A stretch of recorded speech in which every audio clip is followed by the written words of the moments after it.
Hey YouTube, it's Olympus Reptiles. Today we're going to talk about why a ball python breeder may actually lie to you. Let's first of all, before we get into this, let's break down the definition of a lie. A lie is a falsehood, right? It's something that's not true. There are multiple reasons why a breeder may lie to you.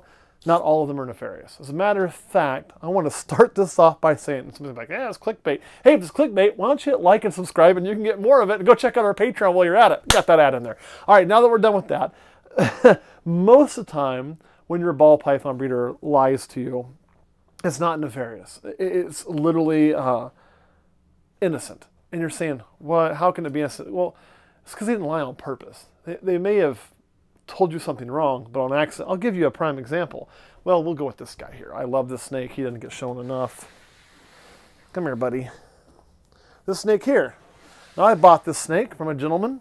I won't say his name for a few reasons. One, we're talking about giving something that was wrong, and I don't want to call anybody out on that because, again, it wasn't nefarious.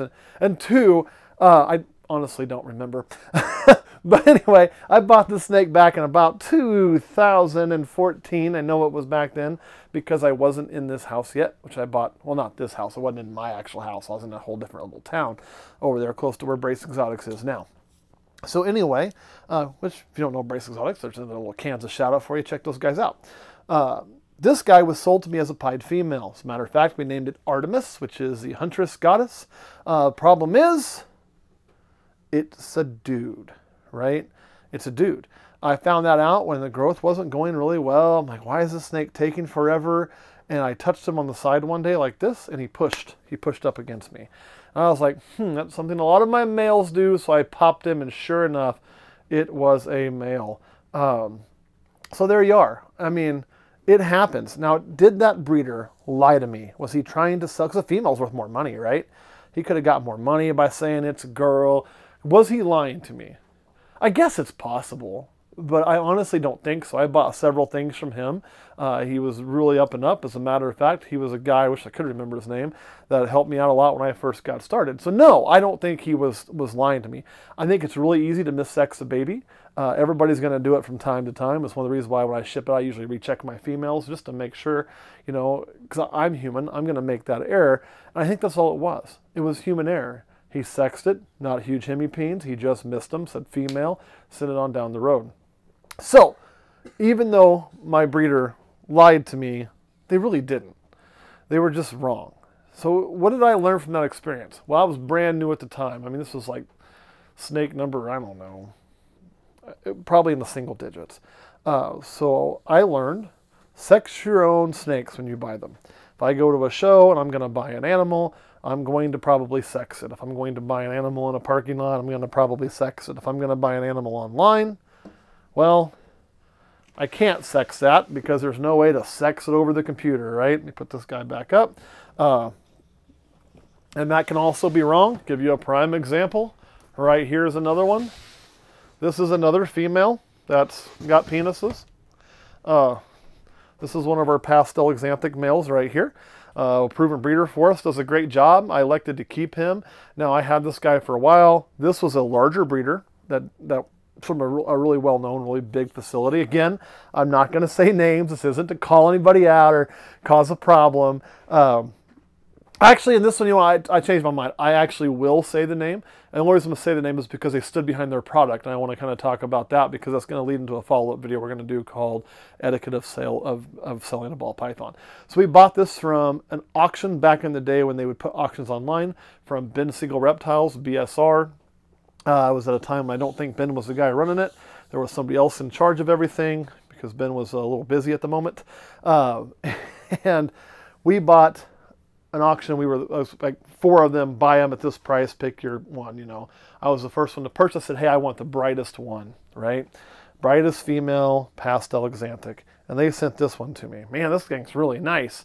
Problem was, look at a tail wagging. It's looking for girls already. Problem was, it's a dude. Now, when I contacted them about that, and I said, hey, the snake's really nice. I'm really happy with that, but I'm not so happy that it's got penises, And admittedly, I thought Here's a big name. They know what they're doing. I got it online. I didn't even worry about sexes. I didn't figure that out for a little while. That's on me too.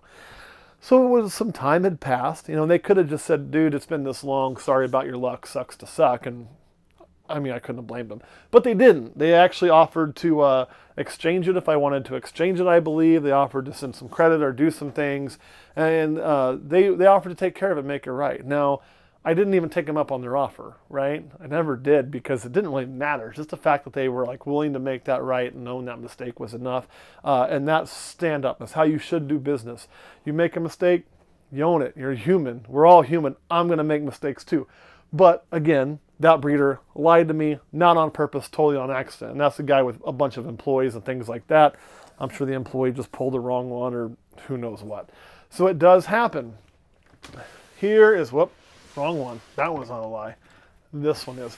Here's another prime example of a breeder lying to us. This was not sex related. So when we bought this snake, and I'm going to tell you some ways to prevent having these kind of things happen to you that I've learned along the way. When we bought this snake, it was sold to us as a killer bee het clown. Keep that thought. I already had this girl here. You ain't gonna mix the two up, I promise.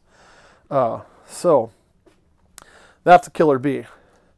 So I knew going in, and I told Kurt the day we bought it, I said, I don't think that's killer bee. I don't think it's killer bee at all. I really didn't care. If it was just a bumblebee, I would have taken it. You know, so I was happy with what was going on. But again, my breeder was wrong. Now here's a bumblebee. So obviously, they all three look different. I don't think the het clown's affecting this as much. Something's obviously going on in there. I just got to figure out what it is. Now we have babies from it. Hopefully we can. Probably take a little help from some folks. But I don't think it's anything new or anything exotic or anything like that. It's just, I think it was misidentified as a killer bee. Knew it was misidentified, but that's okay. You know, I don't think the breeder was lying to me. I think they literally thought it was a killer bee. When it came out, it was probably very, very light. This is a very nice bumblebee, actually, as for a older female. She's looking really good, and you can see the patterns different, the colors are different, the speckling's different. Everything is different. So it's a matter of what's possibly going on in this. I'm not really sure. But that is another instance of a breeder being wrong. And again, not a lie. Well, it is. It's not the truth, but it wasn't an intentional lie, right? It was simply an accident. Get back in there, girlie. Go on. There you go. Look at all these spiders. How are they crawling? How do they get this big? Kurt, how do we get a spider this big? You know how you do it? You feed it. They eat. It's amazing. They do it on their own. It's pretty cool. So anyway, back to this girl here. She just laid her first clutch. But that is two of the main ways I think that you're going to find where breeders will be wrong in what they tell you. And you can't always take everything as 100% truth, right? That doesn't mean they're doing it on purpose. It may just simply mean they made a mistake. I'm sure we've misidentified genes. I'm sure I've missexed animals. 100%, no doubt. Anybody who says they've never done that, either A, they've just started and haven't had an opportunity to make that mistake, or B, they're full of shit. It happens to the best of us, guys. It just does. Now, it shouldn't happen very often. When you're sexing animals, you should be pretty damn good at it. And I'll cover that in the follow-up video, how you prevent yourself from being the accidental liar. Now, other ways that breeders may lie to you. Absolutely. Let me explain how this can happen. Some of it is nefarious. Now, I think this right here I covered, that's 95% of the falsehoods you're going to find in this industry. 95%. Like, most people are going to be honest with you. Let's start from that. Most people are going to be honest with you. But let me show you something really simple here. I just got to pick an animal. You. Oh, no, not you. You might still have eggs to lay. You'd be a good example. Let's say I took this girl here. Actually, I want to use a baby. This lie would happen with a baby, not an adult. So stick with me here, y'all. Where are you guys at? This baby. Same gene. So this is a pied. damn nice pied. You ain't gonna find one better. Unless, I don't remember what sex it is, I'd have to look. But let's say pied, and we typically sell these like $350, right? So let's say that's what a pied's valued at. $350 for right now for today. Now, let's say I'm a less than scrupulous breeder, and I want to say I need to make some extra money because things are tight. Well, I can say that pied is Het Desert Ghost. Now that price shot up a lot, right? Here's the problem with that. That lie is going to get busted out. So if I'm going to be in this long term, if I start lying and saying something is het when it's not, I'm going to get busted out. And can that possibly happen because retained sperm? Sure. But if it's happening frequently because I'm an asshole, you're not going to survive that as a breeder eventually. Those people get out of the game. They get found out because people are going to try to prove it. So how would you do that? Well, I'll tell you how you do it. I would say, okay, this is a pied, 50% chance of being Het Ghost. Right? Be very careful on your possible hets. That doesn't mean you should never buy possible hets. I can think of a guy right now who bought 2 possible hets that were possible het Sunset when Sunset first came out. At least 2, he may have bought more, I don't know. And he hit on it. Bam! Worked out great for him. But he also bought from somebody he knew, somebody he trusts, somebody he knew had the gene, like everything. When you go and you buy possible hets, especially on high-end animals, from somebody that you can't talk to, that you've never heard of, you're running a risk. Now, that doesn't mean that all possible hets are lies. I'm going to tell you most of them, in fact, are not. Most people are still honest. But if I take this snake and go from, a pied to a pied 50% Het Desert Ghost, the value increases. I'm going to make more money on that animal now, right? And then, too, when it doesn't prove out, 50% chance it wasn't. So there's really not much risk to me other than my morals. We don't do shit like that here. Most people don't do shit like that. And but I'm telling you, it's there. I'm going to tell you it can happen. Now, can this happen? Can you get lied to on a het and it be maybe innocent? Oh, I guess it's possible. I'll show you. Let me put this little girl up. Our little boy. Which one it was? I'll tell you which one it was. This is a little boy. For the record, he is not het for anything. He's straight up pied. So if you see me post in 2021 here, pied, possible Het Desert Ghost, I'm full of shit. Just for the record, I won't be doing that. This is a snake we refer to as, the het pied knot. Right here, and I'll tell you this whole snake story as it applies to us. She's in pretty tight ball. She may still drop some eggs for us this year. We'll see. I won't keep her out too long. So here's what happened. We had a gentleman that had bought some snakes from us and was making payments and, was taking a while and things. And he offered to give us this in return for the total. And this was supposed to be a het pied. And that was a fair value. That was a fair trade, but he hadn't produced it. So I said, well, where'd you get that thing from? And he told me that in this instance, he'd got it through a guy I know here locally named Dave. And so I hit up Dave and said, hey man, did you give this guy or sell this guy a het pied? I'm going to put this one back because she's getting kind of freaky. And he said, yeah, he did. He had certainly done that. And I was like, cool, man. What was the pairing on that? Where'd you get it? Thinking, I could see the parents. He said, oh man, I bought those from this dude over here. And again, I'm not going to drop names of people who did wrong on this. So nobody whose name I'm saying in this did us wrong. He got a group of them from somebody else. This was one of the group. One of 2 things happened in that. One, either the guy we got the snake from got his snakes mixed up and confused a het with a normal after he got it like 8 or 9 months before we got it. Possible. Or 2, the guy that Dave got snakes from sold him some het pieds that weren't het. Now, there wouldn't be a lot of value in that, so I still think if that happened, it's an honest mistake. And the mistake was most likely in the back end when we got the snake from the gentleman. But it was most likely an honest mistake. People move their snakes around, they put them in the wrong spot, they get the label confused. That's why labeling is so important. Following what you do is so important. In that instance, this is where we're going to kind of transition into the how not to get lied to, right? How not to have this happen. In that instance, I tried to do my due diligence. I tried tracking that het back. I got it back as far as I really could and said, okay, well, I'm willing to take the risk. knowing I'm taking a risk. Is what it is. I took a risk. That risk probably cost me a couple $100. However, that female's produced really good for me over the years and a lot of eggs, so it's worked out just fine. Not angry at anybody over that. That's part of this game sometimes. You know, I learned whenever you buy in person, sex your own snakes.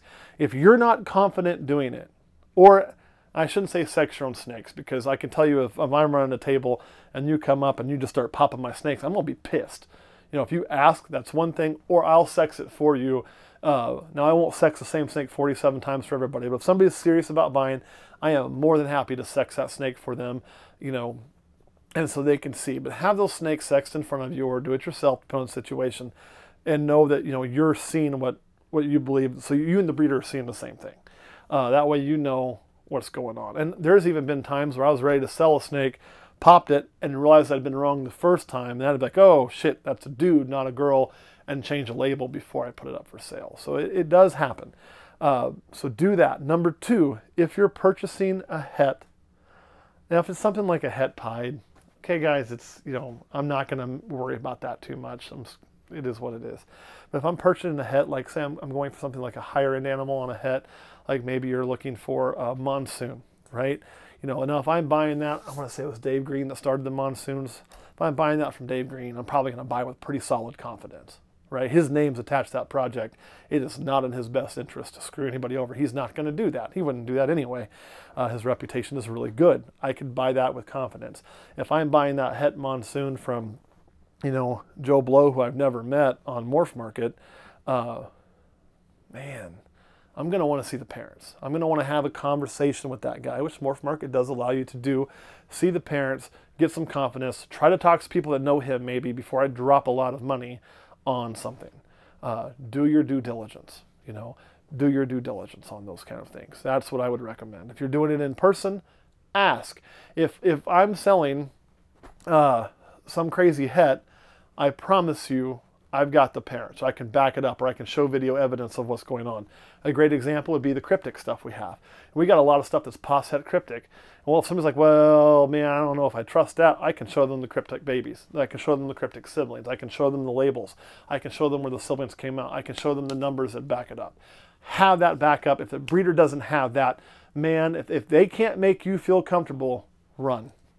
Run. Don't walk. Run.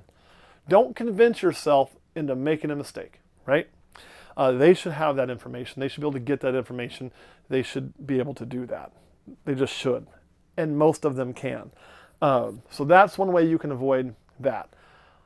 On the genes, man, you're going to have to look, make your best guess. And the one I showed you where we bought something, we knew when we bought it, it wasn't what we were told. Okay, I went and I looked at that snake, and we were buying a couple at the same time, and I was like, that ain't a killer bee. You know, it's a bumblebee with probably something else in it, but it ain't a killer bee. I don't buy it. I don't believe it.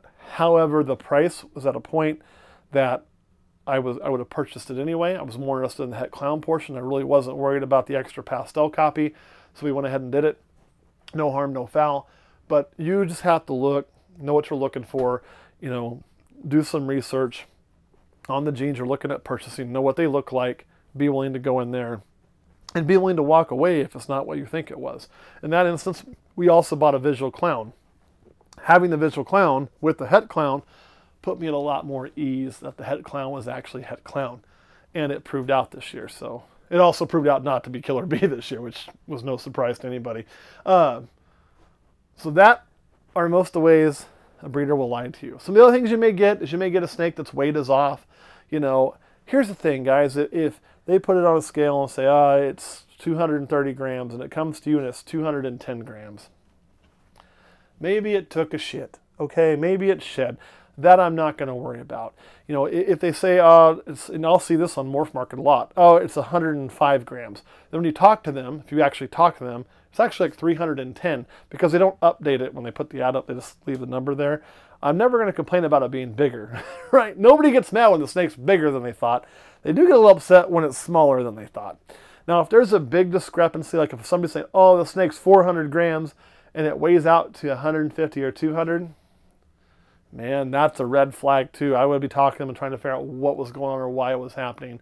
And it could have just been a misprint. It could have been 100 things, but And I tend to give people the benefit of the doubt on that kind of stuff, but you should be having those conversations.